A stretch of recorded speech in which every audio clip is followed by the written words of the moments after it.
জেলা বিএনপির সিনিয়র সহসভাপতির ব্যবসা প্রতিষ্ঠান ভাঙচুর ও লুটপাটের অভিযোগে জেলা জজ কোর্টের জিপিকে আসামি করে ৩১ জনের বিরুদ্ধে মামলা দায়ের।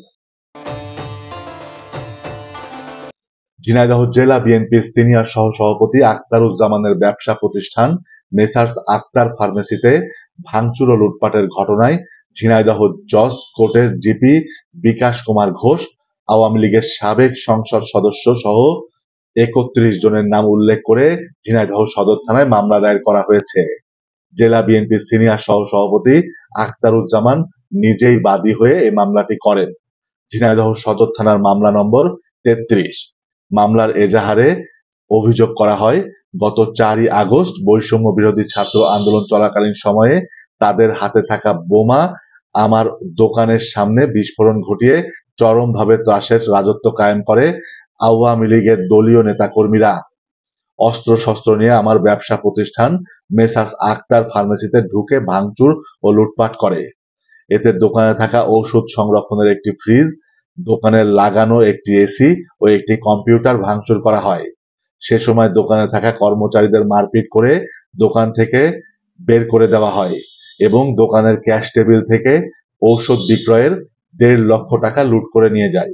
এছাড়াও দোকানে থাকা সকল ঔষধপত্র লুটপাট করে ও দোকানের সকল ডেকোরেশন, সিসি ক্যামেরা ভাঙচুর করে সর্বমোট ৩০ লক্ষ টাকার ক্ষতি সাধন করে। এ মামলায় ঝিনাইদহ ২ আসনের সাবেক সংসদ সদস্য ও জেলা আওয়ামী লীগের সভাপতি শফিকুল ইসলাম অপু, জেলা আওয়ামী লীগের সাংগঠনিক সম্পাদক মাহমুদুল ইসলাম খোটন, পাগলাকানা ইউনিয়নের চেয়ারম্যান আবু সাইদ, পৌর আওয়ামী লীগের সভাপতি বাবু জীবন কুমার বিশ্বাস, সাধারণ সম্পাদক নজরুল ইসলাম, জেলা ছাত্রলীগের সাধারণ সম্পাদক আল ইমরান, জেলা যুবলীগের আহ্বায়ক আশফাক মাহমুদ জন সহ ৩১ জনের নাম উল্লেখ করে ২০০ থেকে ৩০০ জনকে আসামি করা হয়েছে।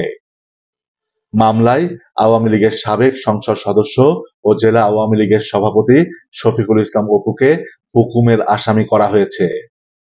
ঝিনাইদহ সদর থানার ওসি শাহিন উদ্দিন জানান, জেলা বিএনপির সিনিয়র সহসভাপতি আখতারুজ্জামানের ব্যবসা প্রতিষ্ঠান মেসার্স আক্তার ফার্মেসিতে ভাঙচুর ও লুটপাটের ঘটনায় মামলা দায়ের হয়েছে।